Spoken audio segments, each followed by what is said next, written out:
Hello everyone, welcome back to Beyond the Storm 33. I am Tatiana. I'm here with some prophetic words for you all, okay? We be reading Ruth chapter 3 through 9, okay? When I was dissecting this chapter, the prophecy in this chapter is families of killer children slash family members, it is time to change your DNA. I got the number 12 slash 3.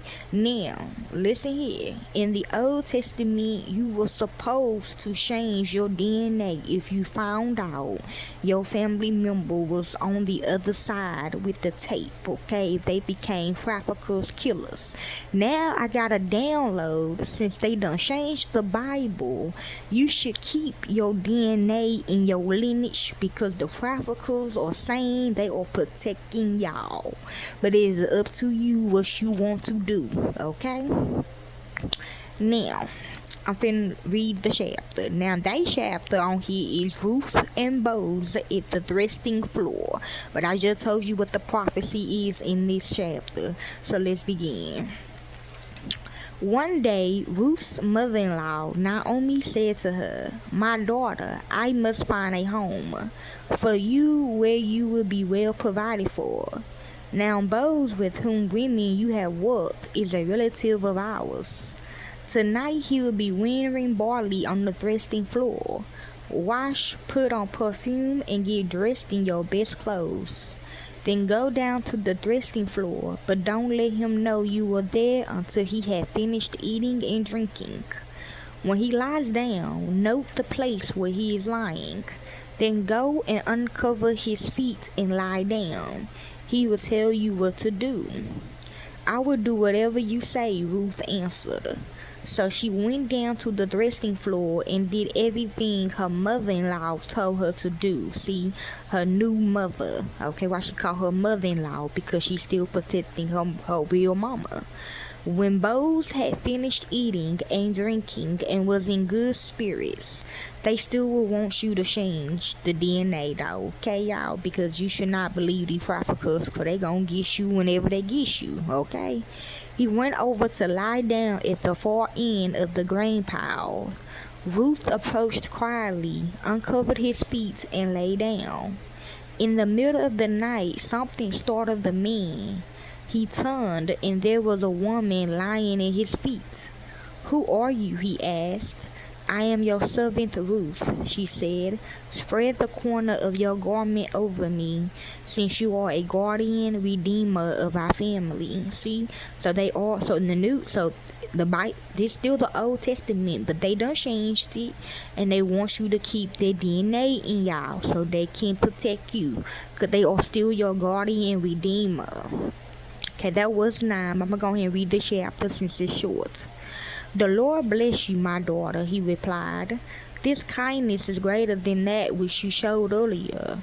You have not run after the younger men, whether rich or poor. And now, my daughter, don't be afraid. I will do for you all you ask. All the people of my town know that you are a woman of noble character.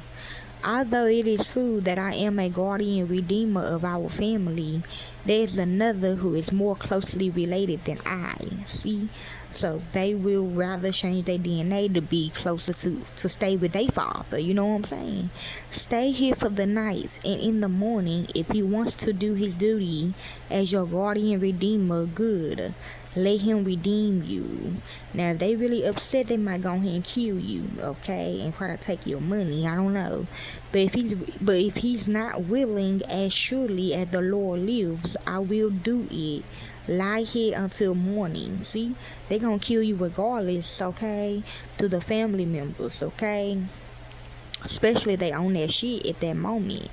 So she lay at his feet until morning, but got up before anyone could be recognized. And he said, "No one must know that a woman came to the threshing floor." See, the family member. He also said, "Bring me the shawl you were wearing and hold it out." When she did so, he poured it into 6 measures of barley and placed the bundle on her. Then he went back to town. When Ruth came to her mother-in-law, the new mama, Naomi asked, "How did it go, my daughter?" Then she told her everything Boaz had done for her and added. See, they gonna lie and say he did it, okay? But they already killed them in this passage. He gave me these 6 measures of barley, saying, see, so she gonna lie and say, yes, he did sacrifice himself for the family to be protected or something like that. Saying, don't go back to your mother-in-law empty-handed. Then Naomi said, wait, my daughter, until you find out what happens. For the men will not rest until the matter is settled today. See, until they are found, okay? And some of the footnotes is Ruth 3:1, who Boo found West. Ruth 3:9, the Hebrew word for guardian redeemer is a legal term for the one who had the obligation to redeem a relative in serious difficulties. See? Okay, you can see Leviticus 25 through 55, also in verses 12 and 13 in your own books, okay? Ruth 3:15, many Hebrew manuscripts, Vulgate and Syriac mean she. Okay, y'all? So that is Ruth 3-9, okay? But I just read the whole chapter and y'all can continue reading on your own, okay? Hopefully this helps you all. Enjoy.